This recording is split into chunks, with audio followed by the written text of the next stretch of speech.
It's Rachel and I'm the host of Startup Stories. We're starting the season at a new venue in the EEBIC building in the heart of Brussels. And we're joined by a live audience from whom we'll be taking questions at the end. And for people following online, streaming live on Facebook, ask any questions during our chat and we'll address them at the end. Today I'm joined by two very experienced entrepreneurs, Benjamin Rieder and Philippe Szombat. Hi, Rachel. Welcome. Hello. Benjamin is the co-founder of Levenue, an active entrepreneur and investor with a big affinity for the impact of digital on growth. He is also a partner in Seeder Fund and a board member in a number of companies. Levenue was founded in 2021 by Benjamin and co-founder Zara, operates in over 10 countries with over 300 partners. Levenue aims to create the largest European revenue-based financing marketplace based on honesty, integrity, and total transparency, enabling recurring revenue businesses to scale faster and solve financing issues once and for all. Is that correct in a nutshell? That's a very nice description, yeah. And Philippe is founder of BrightBiz, also previously co-founded Rieder and Tweetwall Pro. He's a sales strategist, trainer, coach, keynote speaker, and mentor, helping companies and people to boost their sales revenue with sales strategy, training, sales coaching, and recruitment. BrightBiz transforms anyone into a top salesperson with unique and complete sales training, including looking at the culture with proven sales techniques, supporting management, reinforcing the sales team with hiring high sales potentials. And they offer sales training and recruitment for all company types and sizes. I was just talking to Philippe. It's like all various industries and types of businesses. So let's get to know the speakers a little bit more. Benjamin, can you tell us what Levenue does specifically for startups, how you work with them, and where this idea came from, actually? Yeah, well, that's a lot of questions at once. What we do is we are a marketplace where companies with recurring revenue can sell the future cash flows that they have due to the subscribers they have and the clients that are actually already clients, sell those future cash flows to investors that are on the other side of the marketplace. It's a way to finance companies in a non-dilutive way, which means the entrepreneurs keep their shares. The only thing they're selling or using as the underlying asset for the financing is something that they've built up by doing sales, rather than by giving up a piece of their company, which in days like today, where funding is harder, where the economy is probably going to be a bit worse than it was before for a couple of months, or at least a couple of months, maybe even a couple of years, that makes a lot of sense for founders to get the financing they need to continue growing. So that's what we do. We do that all over Europe. We are active in a bit more than 10 countries by now. We finance around 15 million euros on a monthly basis to startups and scale-ups all over Europe. And the reason why I started doing it is because I've started my career as an entrepreneur, needed to raise quite a lot of capital, got a lot of dilution by raising that capital in order to grow. Was pushed to sell that company earlier than I actually wanted it to be sold. Then turned investor, first a business angel, then a VC here at Seeder Fund, which is financing by taking equity of companies, but also being involved in, and seeing how that dilution has an effect on the entrepreneurs. And by doing that and living that on a daily basis, the idea of alternative ways to finance companies came up and triggered me into starting Levenue. Super interesting. And Philippe, can you tell us a little bit about your journey through various startups and how it's led you to where you are today? Well, yes, I think since the beginning, early age, I would say I'm excited to be an entrepreneur. It took me time to get there, but at a certain point, I had an idea in '99, and it took me like 12 years to think, okay, I will do it. Okay, so during all these years, I was an employee at Xerox as a salesperson, and I thought, okay, I will do it. And the biggest difficulty, I would say, for any entrepreneur is to make the big jump. But when you've done it, it's just like swimming, you go in the swimming pool and then you swim anyway, right? You don't have choice. And yeah, I started with one first project. It was in 2010. It was like a solution allowing trade shows organizers to find a guest, right? So it's a geographical, indoor geographical solution, helping, of course, those trade shows organizers to meet their guests, because usually you don't find them. I could not find any fundraising at that time. It was the real crisis. And then I decided to join a team who had already an MVP, Tweetworld Pro. And I started selling the solution, and it became a worldwide success. We had clients like Chicago Council with events with Obama. So it was very exciting. The Voice as well, and many, many, many others.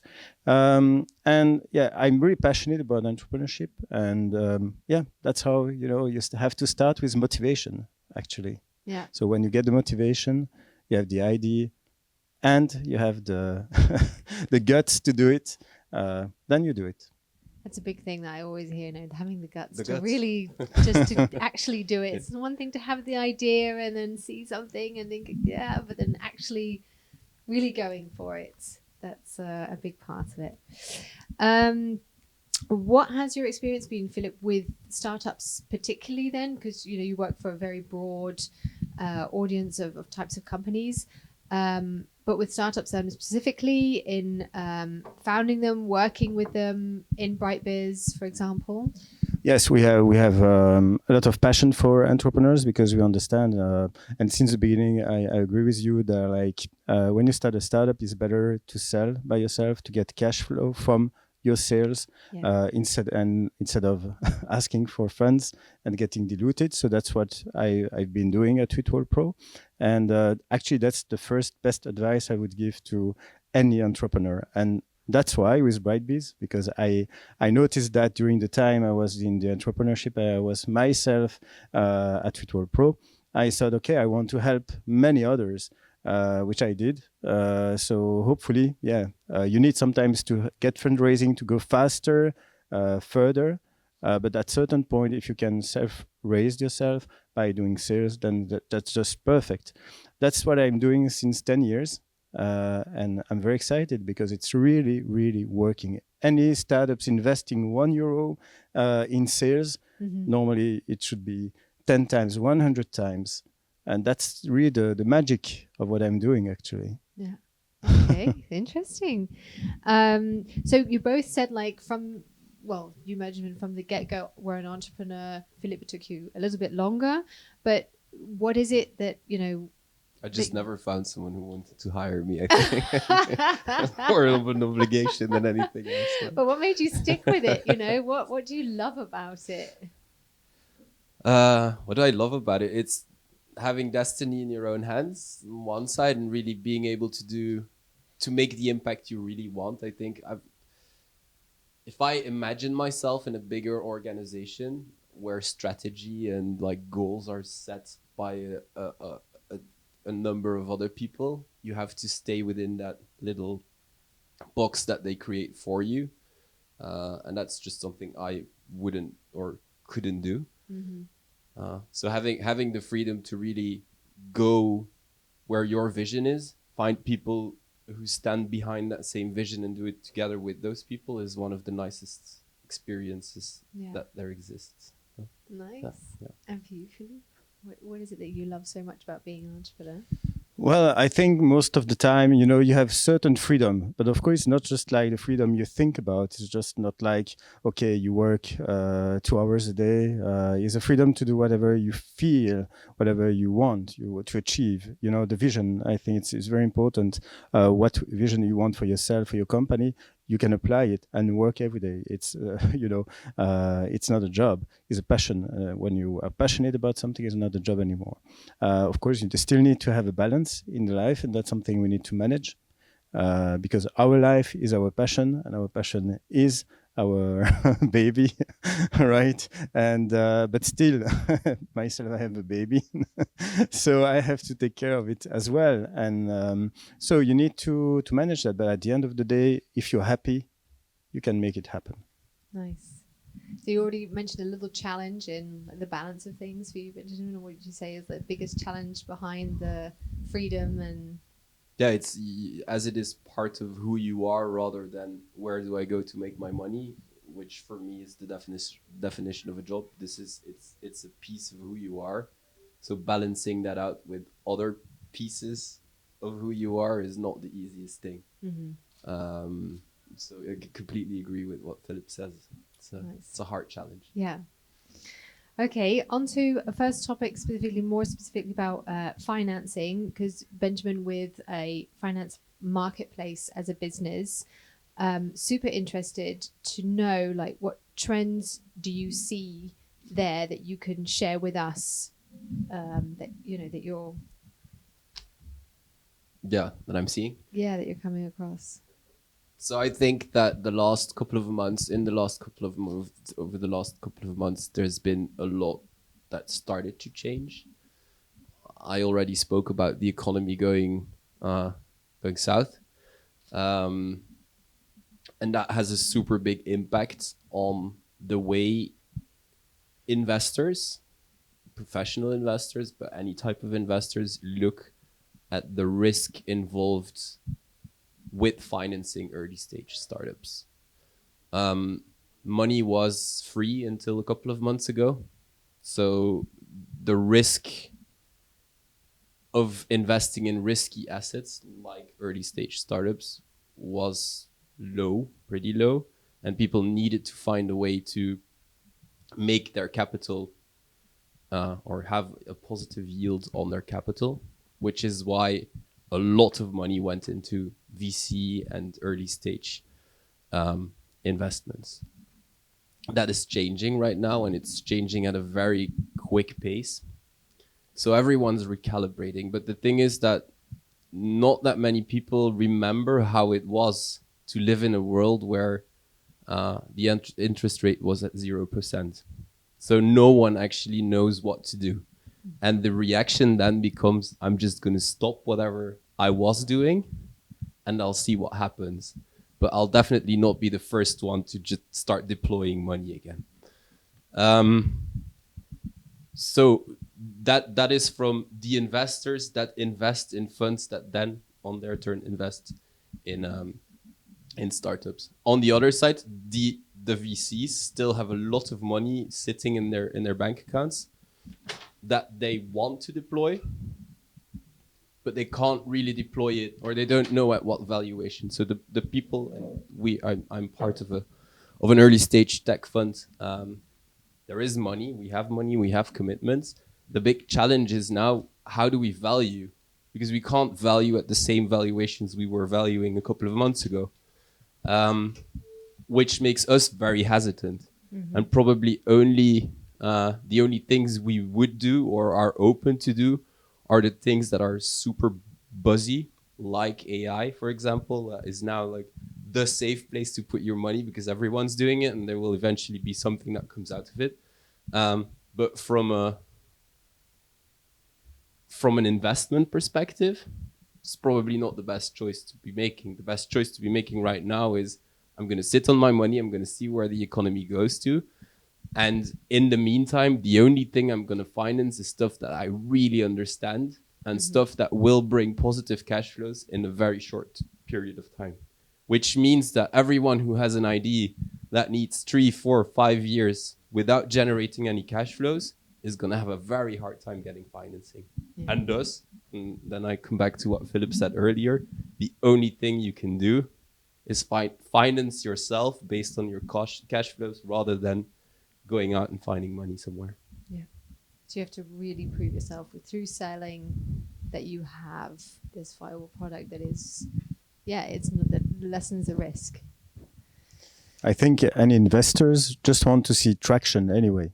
Mm-hmm. So you need to sell at a certain point. Of course, we're not talking about a drug, for example, that needs approbation, like certifications or any product. Of course, you need to create a product. But most of the cases, you can sell even before you have the product. Mm-hmm. And, I see so many startups investing so much money in marketing, in product, with the little button everywhere, like gold, it should be perfect. But at the end of the day, when it goes about going out and selling, it takes time and it's too much time. So basically it's time lost and money lost, and also there's no traction yet.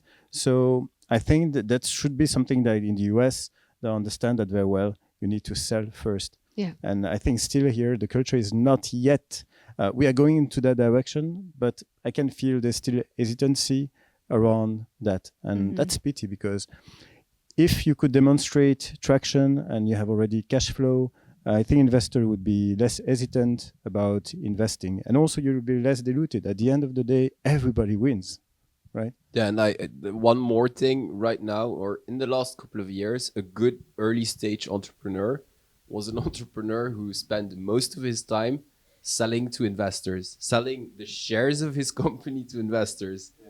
Yeah. If those guys would focus on selling to clients, then they wouldn't even need a sales process towards the investor, because the investor would come knocking on their door, and they would be diluted less because they would have cash flows and value created within the company that would calibrate the money coming in from any investor. Yeah. So I think that's where we have to go. I fully agree. Yeah. Okay. What was the approach that you said you took you used the marketplace idea for your company? No. When I had my own company before the first company I started, I spent 70% of my time selling to investors. Okay. And then I hired people that sold to clients. But that was, and that's just not an efficient way, but that was how the game was played back in those days. Mm-hmm. Right now, for the marketplace, I think I'm in a bit of a lucky place. I was able to just finance it myself and grow it to where it came without any external financing. Okay. So, and now what I'm trying to do with that is helping entrepreneurs raise money in a very easy and straightforward process based on the sales they've done to clients rather than by selling their company to investors. Yeah. Okay. Philippe, what was your approach? Have you managed to generate the steady income for the business? You mean for BrightBiz? Yes. Well, actually, I'm in a business of service. So, of course, I have recurrent clients. Since 10 years, they trust BrightBiz, what I'm doing, so that the companies are growing. So, basically, they're sending me each year, they new sales, new hires, or they want to increase the level of knowledge in sales and techniques. So, I'm always there, right? Or when there's a shift of strategy, sales strategy, they want really to listen to, okay, what I can bring to them. Recruitment is also something, you need to recruit salespeople, good salespeople, because it's funny because every day almost, when I talked about recruitment, I always say even the worst salesperson can sell themselves very well. And, that's tricky because at the end you think he's a good salesperson or she's a good salesperson, but at the end of the day, when it's about really selling the product and solution, it's not there. So basically, I'm lucky, and luck is a competency. Don't forget that. I think it's very important. But I'm lucky that I got all this experience along the side my career, and I really can recognize what is a real good salesperson or not. The sales strategy is also something which I'm very interested in and can help companies, and trainings. If you ask to professionals, salespeople, when they got the last sales training, usually it will be whether I never had astonishingly, or 10 years ago. You know, so it's amazing. It's just like people think that sales is like it's in your blood or not, but it's not true. It's a science. Yeah. Something you have to keep working on, keep updating your skills. Yeah. Okay. Next topic that we're seeing very often amongst entrepreneurs is something you already mentioned, time management. So Benjamin, after talking to various business owners, I've heard a lot of them talking about time management, that it's very difficult to juggle the roles they have, everything they have to do, especially in the beginning. How have you experienced that? Yeah, I like that question because I think that's one of the keys to success for an entrepreneur, is managing that in a very intelligent way. When you start out, there's nothing else you can do than just do everything. But a good entrepreneur learns by doing, but doesn't have too much ego to then give that role to someone else based on the experience he had or she had while doing it themselves for a while. I think time management, what do you focus on? I think there's one thing that you should focus on, and that's just getting cash flows. That's number one thing that you should focus on. And I think a good entrepreneur that believes in the company that he's starting is the best salesperson there is for that company. I'm not sure if you agree with that or not, but at least at that point, in my opinion, it is. I agree. So that's what he should focus on, and all the rest, like the easy stuff, admin, things that are very general and everyone could do, are the first things that you should just give away and start paying for it, and then gradually evolve into the role you want to have, which, in my opinion, should always be a piece of sales. Continue to do sales. And then coach the people that are taking in all those different little tasks based on the experiences that you've had while doing them by yourself. Okay, really insightful. Thank you. And Philippe, salespeople also have a lot of different tasks, are in many ways mini entrepreneurs, similar to entrepreneurs as well. And the things they have to do, the tasks they have to juggle. How do you advise the people you mentor about this topic, about, juggling everything and how to manage? Yeah, I think you're perfectly right. I think you need to delegate. I don't know if you know the Eisenhower matrix. Just check. Maybe you know it. Some people know it by knowing inside what is in, but that's the real name. Just type on Google. After that, it's not easy to use it, but it's basically about delegation according to what's the importance and the urgency of a task. So, and that's very key actually. And for a salesperson, is even more key. For me, as I used to say, well, my manager used to say a long time ago, Philippe, you are a businessman. And I was just a sales employee, right? And I thought, I'm a businessman. Yes, you have to manage your own little business, Of course, the cost we take, the headcounts and stuff of the company. But for the rest, you need to manage your time. You need to manage your task. You need to manage your clients and everything. So, and I thought it's true. Actually, we are salespeople are entrepreneurs. And indeed, entrepreneurs are salespeople, should be even more salespeople. I fully agree with that. But it's very a challenge to know, okay, what's the urgency, what is important. And basically, most of people mix up the two things, but it's completely different. I give you an example. There is an urgency right now. Should you do it if there's an urgency? Usually, most people say, yeah, I will do it right now. They don't think, can I delegate it to someone? So, and that's the difference between important and urgent. Yeah, and to add to that when it becomes urgent and you have a pressing feeling it needs to get solved, there is always a piece of ourselves that is triggered and says, well, I've done this before, or I'm the guy responsible in the end, so I'll just take it on me, and then you do it. But that's the wrong way of handling it, and it's a very hard challenge to do that. Right? And the other thing, you think you will do better than others, but at the end of the day, if you do it when it's midnight and you're tired, then it's better to have done by someone who is not perfect, but will do much better than you at that hour, right? True. You might think you're better at it, but when you hire in the correct way, that's true. You should hire for someone who's way better than you are in that specific task. I mean, one key in hiring is find people who are 10x smarter than yourself. Yeah. And that gives confidence to then give them the tasks and the urgent matters. Yeah, you're right. I think you still keep accountable for what's happening, and you need to have control on everything. It's just like a chef, in the restaurant.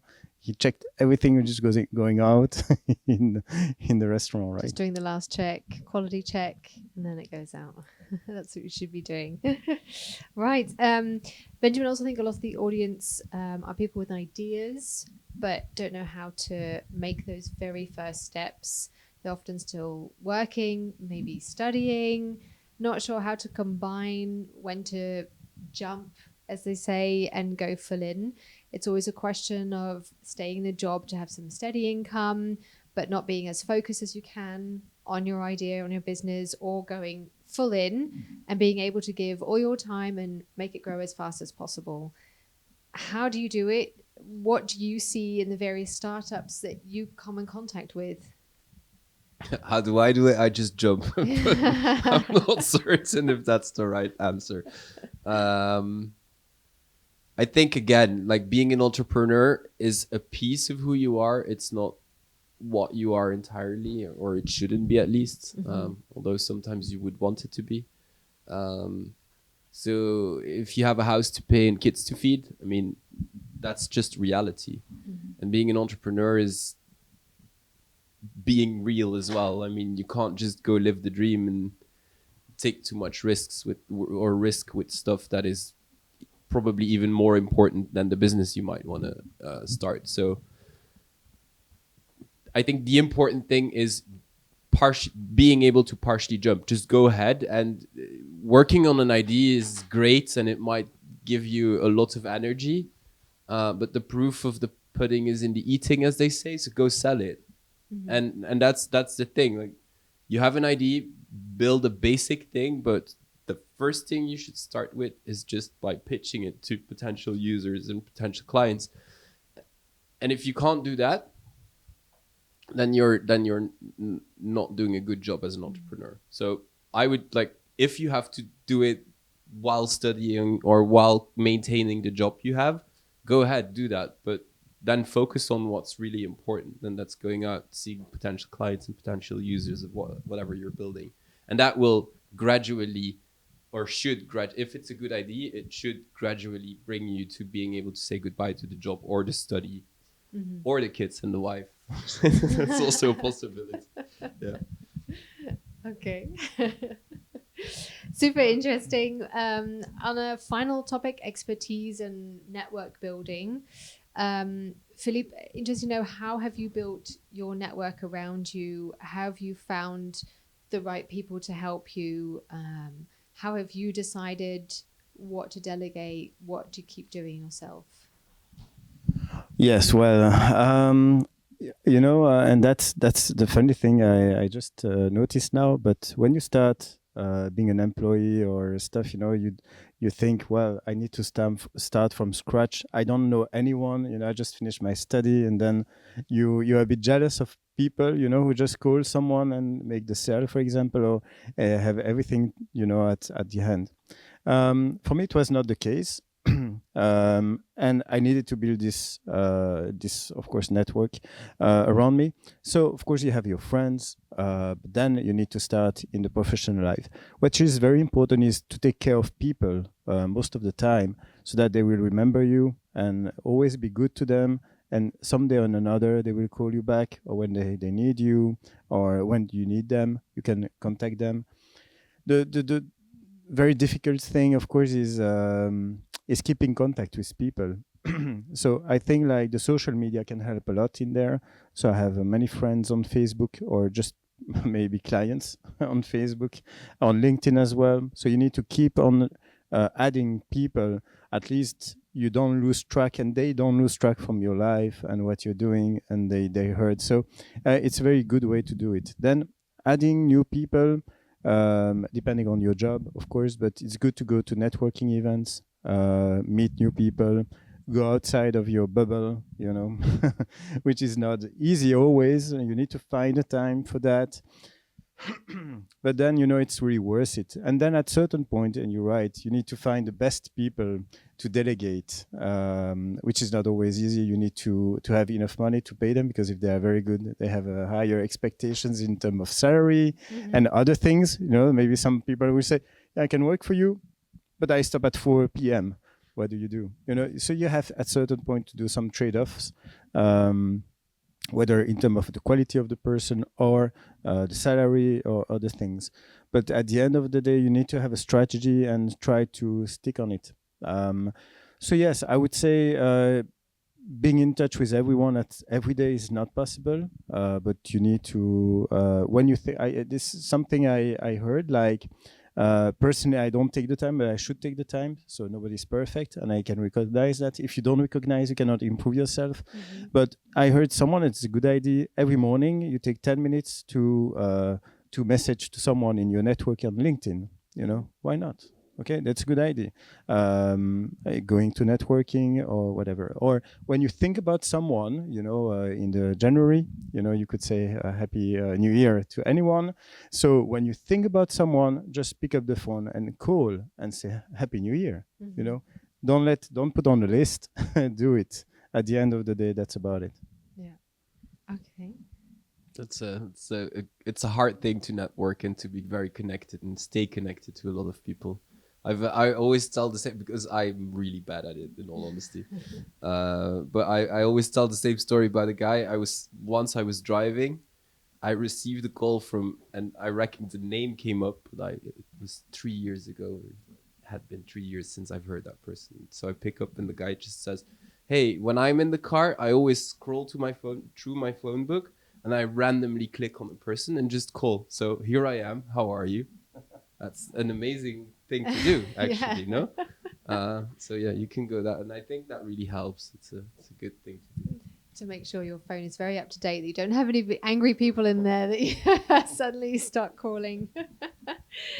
Benjamin, also from your perspective, how do you see the most lucrative startups grow? And on the other side of it, what's the biggest mistake you often see startups making that don't grow? So first of all, there's a big difference between growth and being lucrative. And sometimes that's a very big trade-off. So just to start, you don't have to be big, nor do you have to grow in order to be lucrative. And growth almost always has an effect on the profitability of a business. So it's always as an entrepreneur, that's a big trade-off. What am I aiming for? Should I be profitable? Do I need that cash to reinvest in other stuff? Or can I be less profitable, but thus have enough cash to invest in growth? So that to start with. What do I see people do right now? I mean, there is for me, success is, for a big piece of it is know what you're doing, really understand the space you're in, really understand it. And that doesn't mean you have to be an expert before it, but before you start, number one thing is really understand everything this might touch. So that's number one. The second thing is have the guts or the balls or whatever you want to call it to go ahead and sell and talk to clients in a very early stage to really understand how it is that you would be helping them. And then have the energy and the grit to just go ahead and fight for it. And the fight sometimes is really long and drains your energy. So it's perseverance as well. You have to go through a lot of hard times and a lot of no's before you might get a yes. But that entire thing you need to do it while being in check with reality. Do I have enough money to take this action, or should I focus on something else that might then? So it's a continuous balancing act between I just want to go for this and I'm going to continue doing it, and however like many no's I get, I know that I'm on the right track. So believe in yourself, but also stay connected with reality. And reality in most cases is how many resources do I still have left? And try not to be alone. I think, most of entrepreneurs, they're with themselves, they think alone, they do things alone. And of course, every entrepreneur next to us, they're doing the same because, we have only a short period of time every day. But it's good that you try to gather with others, to have a network of other entrepreneurs. Don't make the mistake yourself. Try to talk about your ideas, about your visions. I've seen so many startups, making a lot of mistakes in that point of view. And it's pity because just ask next to the guy next to you and, he will tell you. And that's very important to, you will save a lot of time, direct time, but also indirect time, because if you make a mistake, then it takes, a lot of time to recover the mistake you've done. So that's also the network I'm talking about, not only about clients, about delegating, but it's really like, for example, having an advisory board is something which is very important, because those people are getting engaged in your company. They try to help you, also debate with you on certain visions you may have that maybe are good, maybe are not good. At certain point you need some fresh air from outside. That's very important. Super. That's really good advice. Entrepreneurs, you're not alone. That's a song of Michael Jackson, I think. You are not alone. Philippe, with your recruitment experience and the current war on talent, on the one hand, cost of employees on the other, what do you think is important for startups to still be able to find the right people with the right knowledge without being able to pay really high wages for super expensive experts? Okay. Well, everybody is dreaming of the best people, and it's cheap, right? And I know because I do some recruitment, and some clients ask me, okay, even for example, that's really the funny one. Every month I get like an entrepreneur saying, well, I have an idea, and I search for a good salesperson, and it's only on commission based, like I take no risk. Can you find the best salesperson? But the best salesperson will never do that, right? Mm. So it's very interesting. So at the end of the day, you need to have a trade-off. Of course, I understand you may not have enough cash, but at a certain point, you need to create cash. So to have your own comfort zone, to invest in the right people or things. So you need to have also priority in stuff. Would you like to invest more into the product itself, in the roadmap to go faster, or do you want to settle down the base, and having someone in marketing, in sales, whatever. So you need anyway to have a minimum wages, like a fixed salary. And then what I always advise, if you don't have enough cash, is to incentivize the people based on bonus or variable salary. Usually it's very well known into sales, right? Mm-hmm. It's very well perfectly working. Now I've been thinking you can do that for anything. In marketing, how many leads you provide? If you provide 100 leads, I would say per month, okay, you reach that bonus, and so on. So at certain point, you need to find KPIs, key performance indicators, like targets, and based on that, you will have a bonus, right? And I think that's a good way. That's a win-win. And then you have others, of course, like giving shares, options. But I think maybe you can add better than me on that point of view. I can completely agree. I mean, no one's for free, and everyone needs at least to cover their basic expenses. You want people to be comfortable within that thing. So yeah, anyone needs that. Most people that come and work in a high growth or potentially high growth company are triggered by that growth and should believe in that growth. So incentivizing everyone on that growth on a variable piece makes a lot of sense. And I completely agree that this is not something that is only sales. Most of the organizations that I'm involved with incentivize everyone on a variable. And as you say, like everyone defines their KPIs for the next month. And when you hit them, you'll get a very good salary. And when you don't hit them, you fall back to your base. And then there's the part of, I think you said it, there's a big war on talent. So when you finally find someone who's really good for your organization and with whom you found a good incentive plan on the short, like term, month to month, quarter to quarter, or whatever you want to call it, however you want to structure it, you also want to incentivize them to stay and not go away. And that's where shares and sharing a piece of the equity of your company comes in very well. With a certain vesting, so what it means, like people will stay, not taking the options and go, and then you lost a piece of your company. Like a vesting means like you have a contract that people need to stay 5 years, for example, at least, so that they can get it. Yeah. Okay. Super. I'm really curious to see if the audience here or online has any questions for our speakers. Anybody first here in the audience? And we're also seeing the screen. Okay, how should you efficiently finance yourself as a founder in the early stages of startup, salary, or the other ways? Either of you feel comfortable answering that one? It's a very hard question.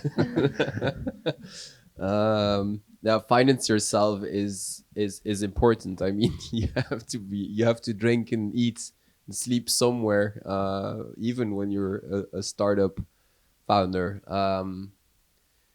So either you do that by still doing something else, or you first save up and then start, or you just make sure that you found something that generates enough cash to cover your basic needs. And one of the big issues that I see with a lot of founders that come here to get financing through the fund or that get financed through Levenue is that they expect, as soon as the company got financed, they expect a salary that is comparable with someone of their seniority that works for a company. And that's just not, that's the dumbest thing that you could do or want, because the more cash you take out of the company you're starting, probably the more financing that you'll need, the less resources you'll have to invest in other people. And it's just a very bad message to give. I mean, everyone has to be able to cover a certain level of comfort. But if you're a real entrepreneur, I mean, you have to be able to go through some really basic levels of comfort in order to give yourself the chances to real big success. If you can't do that, then maybe you should just keep doing what you're doing. Yeah. Okay. You give a perfect answer. Lovely. What does your business look like now compared to when you first started out? I think it's a general question. Of course, when you start a business, it at certain time within an environment, a situation, right? So when I started like Twitter Pro in 2010-11, it's not the same like you would start 5 years ago or now, right? So you cannot compare one situation with another. Now, I think that's something that an entrepreneur needs to do, is adapt yourself to the situation, adapt yourself to the type of business you're doing, because maybe 10 years ago you would do one type of business. This year, maybe AI is more in the hype and stuff. And in 5 years, maybe it will be someone else, something else. So at the end of the day, is your capability to adapt to the situation, also the things you've learned from your mistakes, that you don't repeat the mistake. And it's funny because human people used to tend to do the same mistake again and again. Because of many good or bad excuses. And that's why, you need to have a really strong network so that, people around you help you, and also you don't repeat the same mistakes, right? I think that would be the thing I would advise you. And also that's the situation. Yeah. That maybe just to add, being an entrepreneur and having a business is being able to evolve and see or let evolution take place within your company. If you have an idea and you stick to it, and you don't move anything, then success is definitely not going to be an option. So just be open to evolution. And one of the things an entrepreneur needs to be very good at is just feeling what's changing in his environment and making sure that whatever he's building is ready to be challenged by those changes. Okay, super. Another question we're seeing, are people born entrepreneurs or do they become them through experience? I've spoken to a lot of entrepreneurs. I like this question a lot. It's funny because, are you born sales? Are you born IT guy? Are you born? Nobody is born. So that's a good news for everyone. Nobody is born whatever. So basically, yes, you can learn it. You have to feel it. And again, motivation is the base. If you are motivated to do something, do it. And yes, you become entrepreneur. But first is the first step, like I want to be. And I accept also the trade-offs, like in terms of salary, we just talked about it.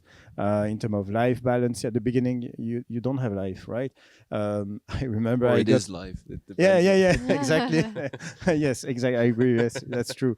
But at Tweetworld Pro, I was really literally working like 18 hours a day. Yeah. I had leads, we talked about it, but leads from the US in Los Angeles, and I was working from here in Brussels, but in Australia.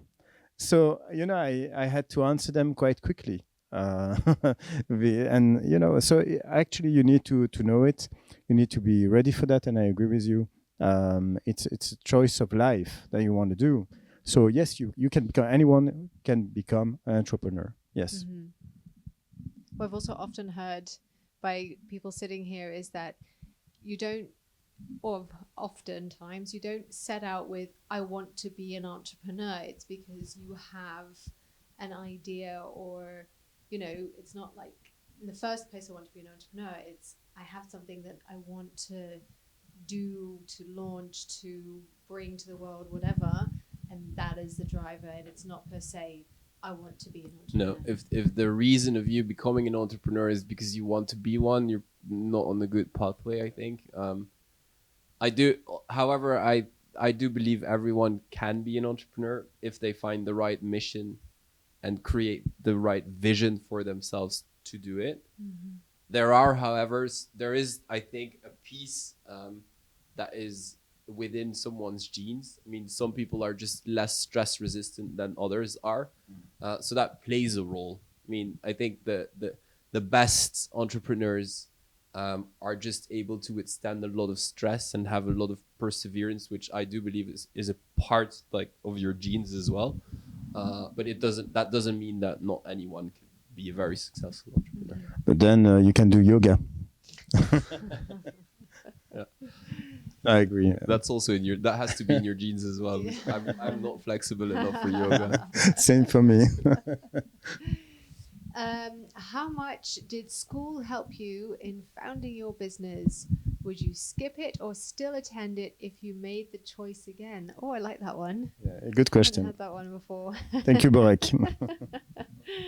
It's you. Okay, good.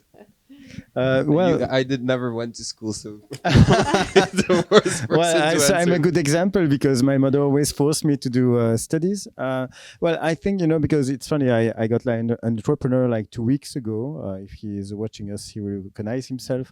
And he's an amazing entrepreneur. He's a very young guy, and he still keep on studying. And it's true that for the first time I thought, well, this guy, if he was my child, I would say, eventually you can drop the school and do it. But still, I think what I can after all, because you forget most of the things you've learned, but going to university or having a bachelor, whatever, you learn to learn.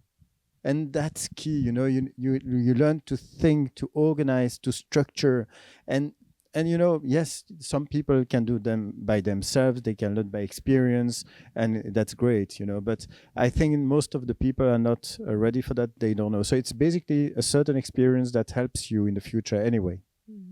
Yeah, I completely agree. I think what you learn in school today, like, might help you, but it probably won't.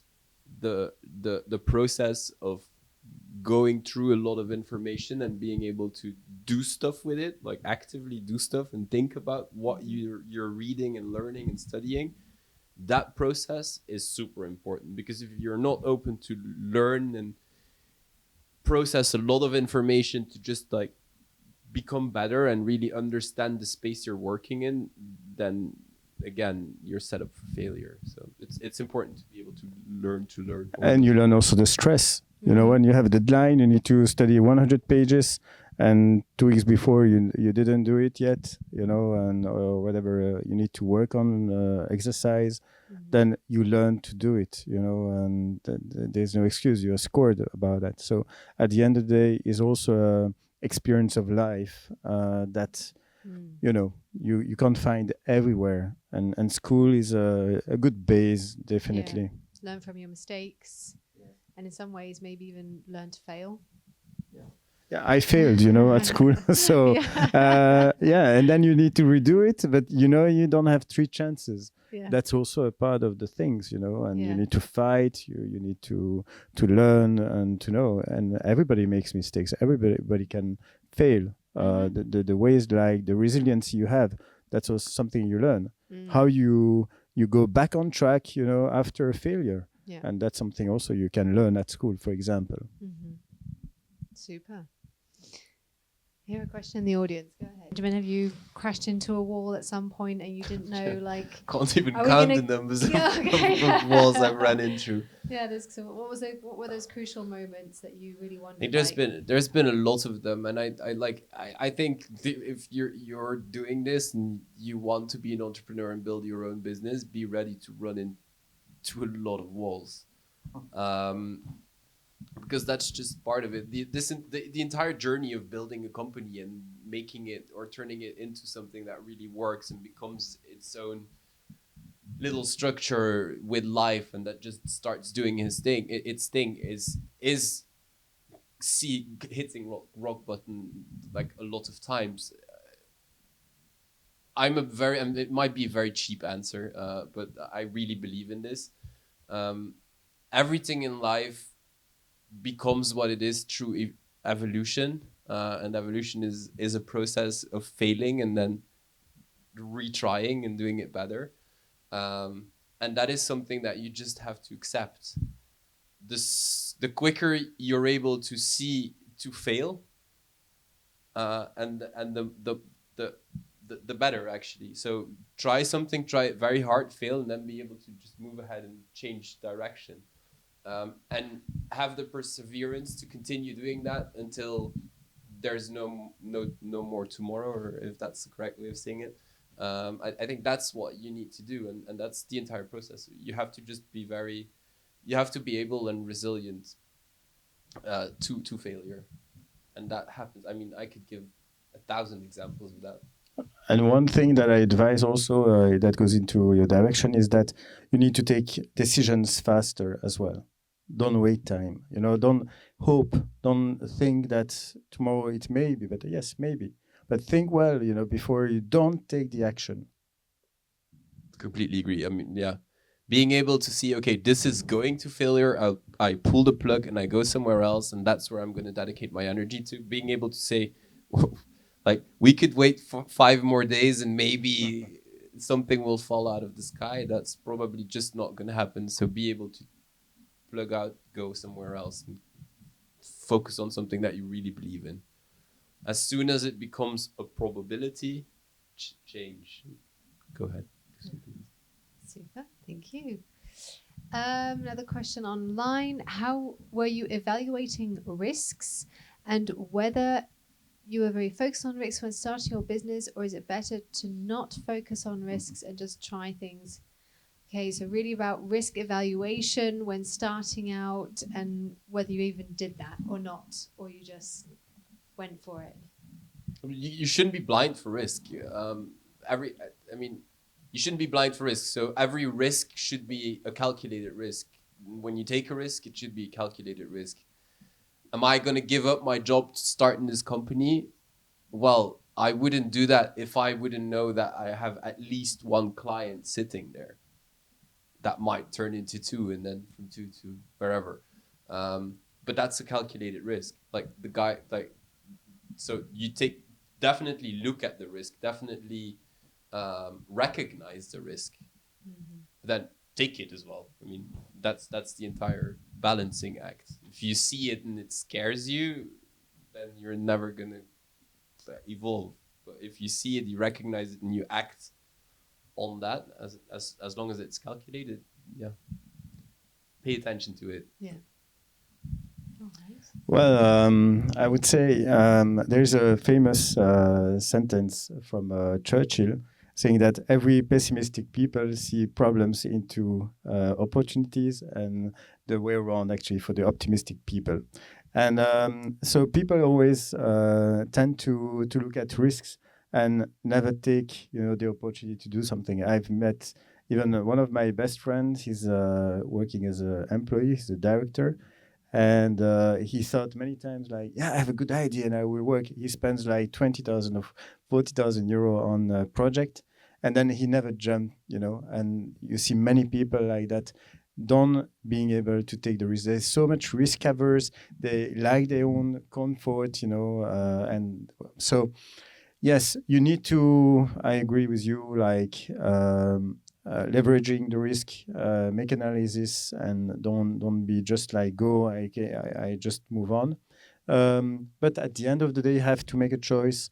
Yeah, you have to do it, right? I mean, just focus not on the risk, but focus on the opportunity again. So I let you check on Churchill. I like the fact that we've already had Eisenhower and Churchill now. Yes. Who's missing? Many. And Michael Jackson. Yeah. Another question online. Is joining an accelerator an option for bridging the early stage financing? Yeah, I can take this one. If you go to an accelerator just to get financing, don't go to the accelerator, because that's not their reason of being or of existence. An accelerator is there because they can act as a co-founder, because they can really add value to your idea. They can plug you into an environment that will help you. Don't do it for the money. Don't do it for the money, because that's like the worst, the worst way of handling an accelerator. Okay. Because then they become really expensive. They take a lot of shares. That's their business model, and it makes a lot of sense if they're in the space and can help in the space that you're working in, and can help you really scale quicker. But otherwise, don't go there. Very clear answer. Okay, I think that's everything online. Here, yeah, go ahead. Actually, so what is the best at the start of a startup adventure funding for business investors? The question is whether the beginning of a startup, whether you should go for co-founding, crowdfunding. Sorry, crowdfunding. Okay. Crowdfunding versus. I like the question. It depends on the business.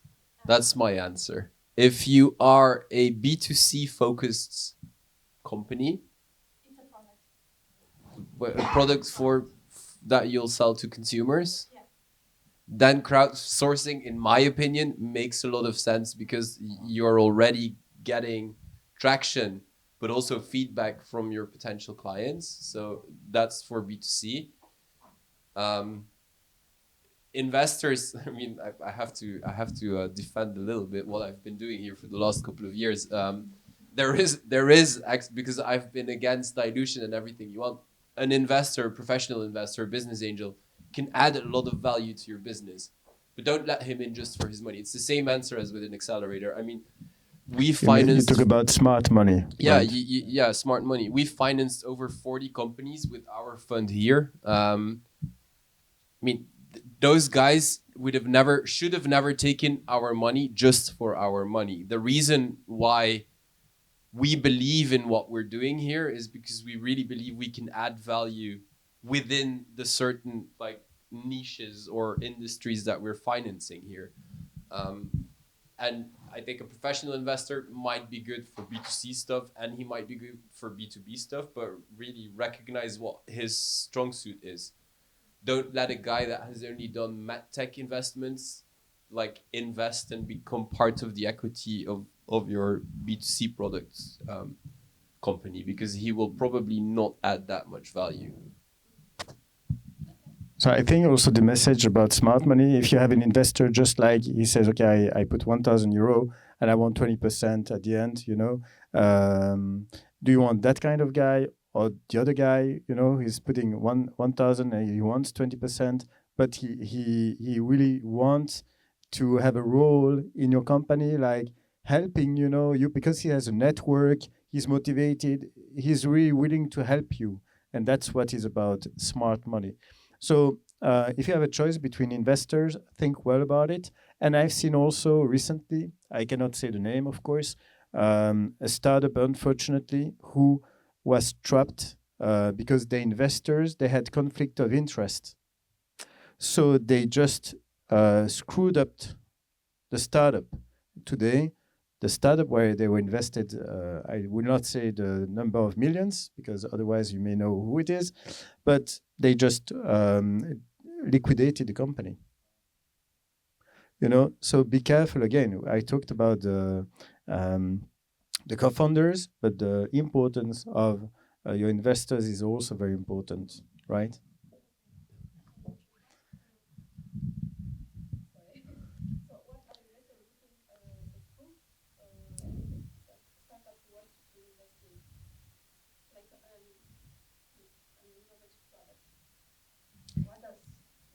Okay, what kind of proof? Yeah, go ahead. No, repeat the question. What kind for of people at proof home. do investors want before they invest in a company? I think that really depends on like the focus an investor has. There is super early stage investors, and that's what we do here on the other side of that door. Is go there. Is invest in things that are still in an ideation phase. So we don't particularly need traction or like a product that is entirely done, but that's a very rare type of investors. There's way more investors that want to see that your product works and that you've sold it 50 times, and then there's other investors that want to see that you took it from 50 to 500, and then they'll only invest once you hit the 500. So it really depends on the stages. So before you reach out to an investor, try to understand what it is he does, because otherwise the conversation won't even start. So if you want an investor, really understand his investment thesis. Every investor needs one, otherwise they're not real investors. And then once you understand it, see whether it fits the stage you're in right now. And even if you're not in a position, to negotiate somehow, or you would feel like, be careful again, because you say, okay, what proof I need to give them? But it goes the other way around too. What proof can you give to me? It's a very good thing to say. Don't like, it's not because they have money that you just have to trust them. Do your due diligence on them as much as they do due diligence on you. Welcome. All right, we're all through the questions online. Here in the audience, any other questions? Yeah, we've got one over here. Okay. Good question. We'll just repeat the questions for the people that are listening at home. So the first question was, being a founder, and then on the other side of it, evaluating founders. How have you experienced that? And then the second part of the question was, is there something that you look for when talking to startups in the founder themselves? Is there certain characteristics or skills or? Yeah. So the first question, how is it? For me, it was really interesting. I kind of for me, one of the biggest reasons I came to sit at this side of the table, or I started sitting on the investor side, was really to learn, probably become better as an entrepreneur afterwards. Because you see a lot, by doing what I did here and as an investor, or by being a business angel as well. I mean, you see a lot of people, and you see lots of different growth trajectories, lots of different strategies being tried out. So you learn a lot from it. That was my main reason of coming here. On the other side, I would have never done that if I didn't think I'd be able to bring value with the story I already had to these guys. So that goes to what you asked. It's I really believed in the fact that next to my money, or our money, I was able to really give them and feed them with the experiences that I had as an entrepreneur previously. So it was a bit of giving and taking, like everything in life, I guess. So yeah, that's I think should answer the first question. The second question, definitely. I mean, there's so many different types of founders, but there's also a lot of personality traits that can give you an early warning sign for failure, or an early green light for success. So whenever I meet with founders, I do try and go to those personality traits. I mean, investing is especially in early stage startups is actually doing recruiting and really trying to get a very good view on who the person sitting on the other side of the table is, rather than does he already have the perfect pitch or the perfect product ready. We've said it now numerous times. Everyone who comes in here or I meet will evolve. His business will evolve. The person will evolve. The product will evolve. The type of clients will evolve. I mean, the financial plan that we see is something that a month later should look completely different by definition. But the person will not change. So the personality traits of that person are super important. And what are the ones that you look for? I think I've named most of them. I mean, there's a piece of perseverance. There's a piece of being able to let loose. So not too much ego, a lot of ego, but not too much. Recognize your own mistakes. Be calculated in terms of the risk you take. Don't be a blind for risk. Wanting to learn. Do you really want to understand the space you're going to work in? Or do you think you know everything already and are just going to go ahead and break everything? Those are really important things. I think. Going back to the conversation that we've already had now, I think those are the biggest pieces, and they already came out. Lovely. Any other last questions before we wrap up? No? Okay, super. So thank you to everybody that joined live, online, our speakers. Thank you, gentlemen. Thank you, Rachel. This evening. Thank you. And thank you to EEBIC for the location. We also have the official Value Network Brussels launch event on March 2nd, an event that will focus on the Belgian startup ecosystem, in looking at specifically here in Brussels, also exploring the global trends, the future paths for innovation. It's an exclusive event only for our community. So if you want to make a chance of any tickets that might be left over, sign up for our newsletter via the website. Catch us again next month for another episode of Startup Stories on March 14th. Thank you very much and have a great day. Thank you.